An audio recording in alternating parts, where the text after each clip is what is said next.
Rieccoci anche quest'oggi, come ogni venerdì abbiamo i nostri ospiti lo CGIL del Veneto per aggiornarvi un po' della situazione, questa volta relativa alla sanità nella nostra regione. Renato Bressan, ben ritornato qui con noi in studio, segretario regionale dello CGIL del Veneto, grazie Salve. di essere qui presente.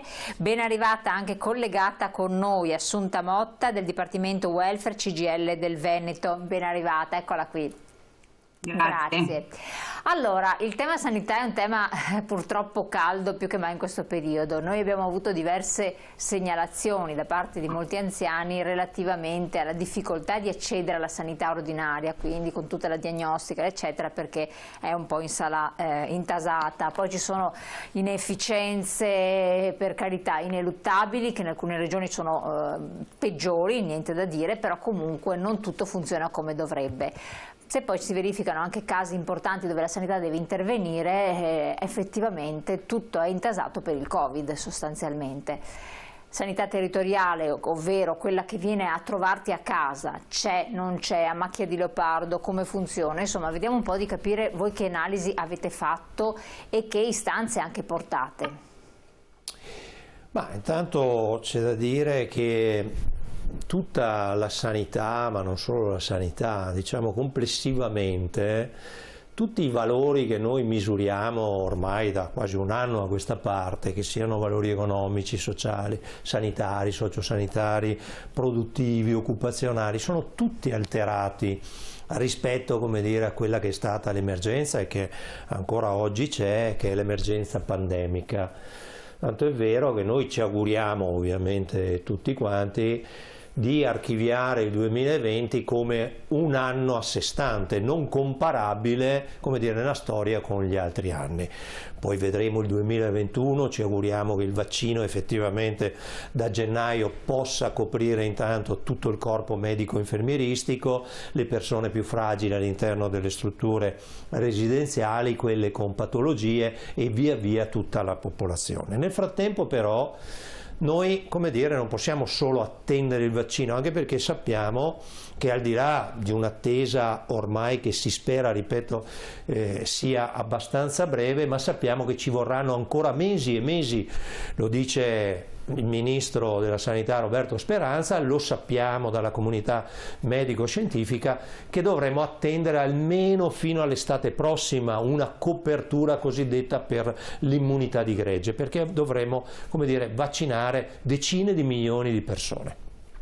Nel frattempo, ripeto, il governo ha prodotto una serie di decreti che abbiamo imparato a conoscere perché, come dire, siamo partiti con il decreto Cura Italia, poi abbiamo avuto il decreto rilancio, il decreto liquidità, il decreto agosto e così via, dove ha messo a disposizione una mole di risorse che mai si erano viste nella storia, più di 100 miliardi di euro, se poi adesso conteggiamo degli ultimi DPCM, 3-4 nel giro di pochi giorni uno dietro l'altro, come dire, altri miliardi ancora che sono arrivati. Una larga parte di questi sono andati a finanziare la cosiddetta cassa integrazione Covid, giusto per capirci, per il blocco delle attività, un'altra parte sono stati ristori che sono stati destinati alle categorie economiche, quindi ai commercianti, agli artigiani, ai liberi professionisti, ai lavoratori autonomi e così via. Un'altra parte sono andati agli enti locali, quindi sostanzialmente ai comuni, alle province, alle regioni, che hanno avuto e hanno subito anche loro ovviamente i colpi della pandemia, il blocco della produttività e quindi sostanzialmente la sospensione delle attività ha prodotto anche un mancato gettito all'interno delle casse di questi enti e il governo ha in qualche maniera finanziato questo mancato gettito con i ristori per le funzioni fondamentali degli enti locali necessari, come dire, ad esempio all'assistenza domiciliare anche soprattutto degli anziani e così via. E poi una parte di questa importante è andata a finanziare, come dire, il sistema sanitario. Il sistema sanitario che noi dividiamo semplicemente, per farla semplice, tra la rete ospedaliera e la medicina di territorio. E lì sono stati tanti miliardi, ovviamente, che sono stati messi a disposizione per fronteggiare, come dire, l'onda pandemica. Il Veneto ha ricevuto, come dire, una serie di risorse destinate e vincolate al rafforzamento, come dire, della strumentazione per arginare e fronteggiare l'epidemia, tanto è vero che i conti fatti alla mano sono più di 400 milioni che il Veneto ha ricevuto per questa emergenza.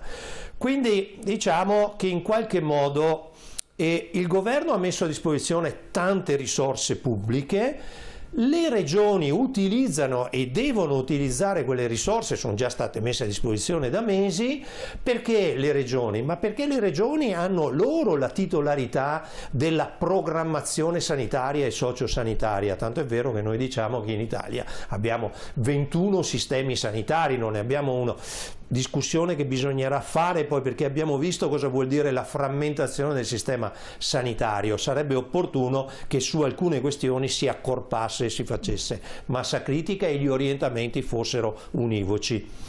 Detto questo, quello che abbiamo e stiamo chiedendo alla Regione non è tanto, come dire, il fatto della programmazione in sé, che è stata deliberata con tutta una serie di delibere, a partire una importante, la DGR 782, che ha declinato il decreto rilancio, ma soprattutto che dalla programmazione si passi all'attuazione.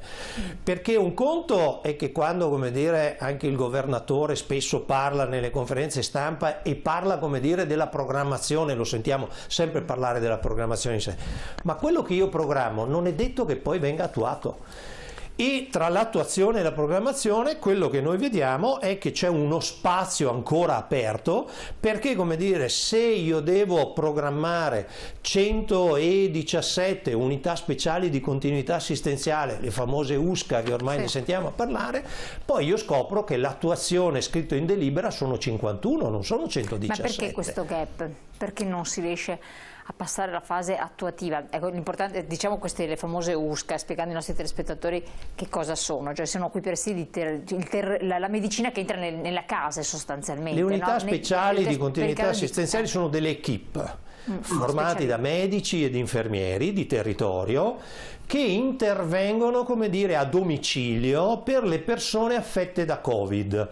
Non solo a domicilio, ma anche nelle strutture residenziali, negli ospedali di comunità, quindi sostanzialmente agiscono in maniera tale che si possa evitare il ricovero ospedaliero.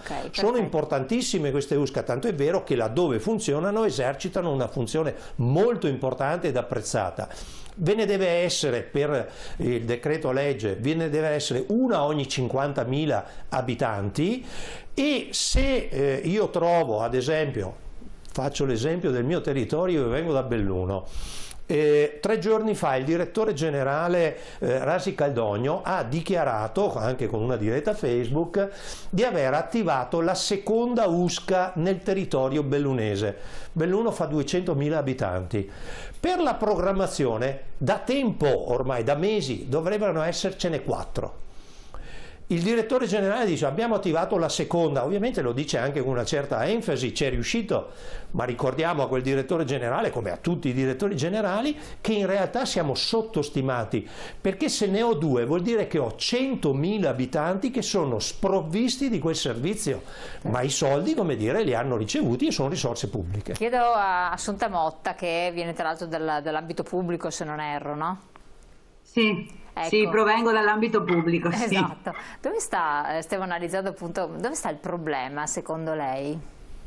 Ma di problemi ce ne sono parecchi in questa fase, un po' perché la drammatica situazione pandemica ha fatto emergere quelle che sono le difficoltà del sistema sanitario nazionale, legate prevalentemente al graduale invecchiamento della popolazione e alla diminuzione della natalità, e questo porta a un aumento delle cronicità e della spesa pubblica, e dall'altro anche le crescenti ristrettezze di bilancio che non hanno consentito un investimento vero e proprio nella sanità.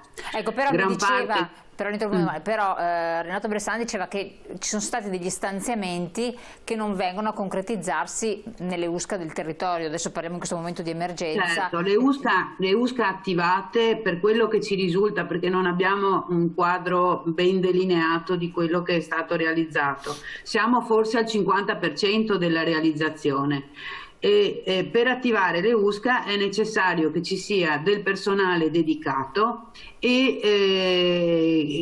che sia ovviamente addestrato per poter introdursi a sopperire a quelle che sono le esigenze dell'utenza. Questo non è stato fatto, era previsto che ci siano delle assunzioni di medici dedicati proprio alle USCA, 619 nel Veneto, forse ne sono stati assunti un 50%, e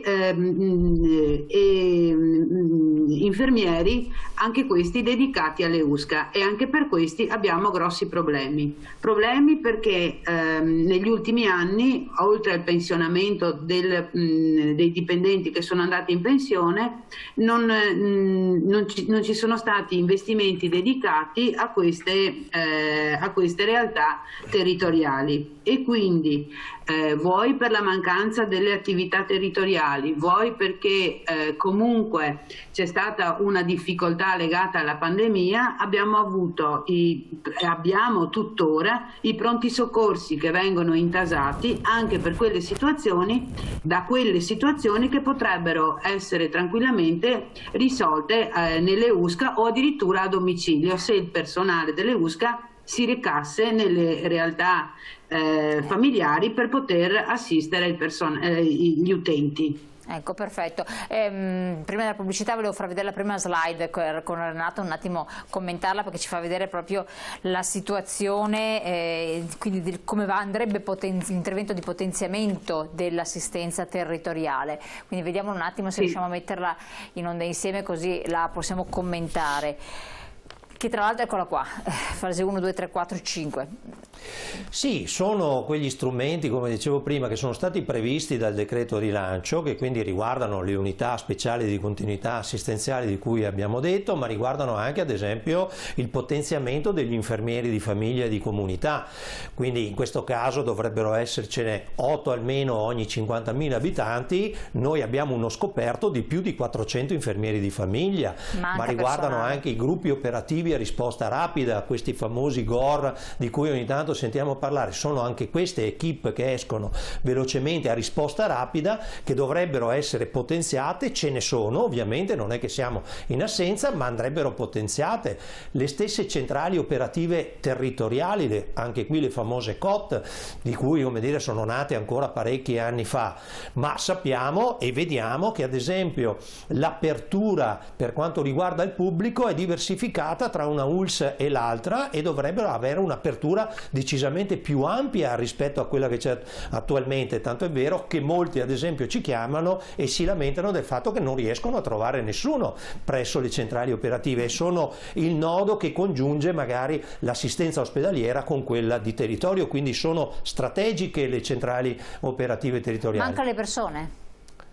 Mancano le persone, ad esempio in Veneto mancano circa 1200 infermieri, perché qui abbiamo il tema della programmazione sul personale, come dire, che è una programmazione assolutamente carente. Lì c'è un rimpallo di responsabilità tra le regioni e lo Stato nazionale. Io mi permetto sempre di ricordare che un po' di anni fa, quando, come dire, c'era stato il governo Berlusconi, l'allora decreto di Renato Brunetta bloccò il turnover nel pubblico impiego, oltre a bloccare i contratti nazionali di lavoro, e da lì, come dire, abbiamo cominciato ad avere un problema serio sulla programmazione del personale, in particolar modo sanitario e sociosanitario, tanto è vero che molti dei nostri giovani hanno dovuto, come dire, collocarsi all'estero per svolgere la propria professionalità lavorativa. Ma non è mai stato sbloccato questo poi successivamente? Successivamente abbiamo avuto degli sblocchi, ma nel frattempo si è accumulato un ritardo, come dire, per quanto riguarda le assunzioni del personale, e oggi purtroppo ce ne accorgiamo di che danno abbiamo fatto allora, e soprattutto abbiamo anche avuto il fatto che bloccando il turnover tu ad un certo momento hai un personale anziano dentro, come dire, alle strutture operative, quando invece avresti bisogno di energie fresche e giovani e, come dire, quelle che più magari possono darti e renderti un contributo importante, soprattutto in una fase di emergenza come questa. Chiarissimo. Torniamo con entrambi i nostri ospiti a parlare sempre della situazione sanitaria dopo la pubblicità, tra poco.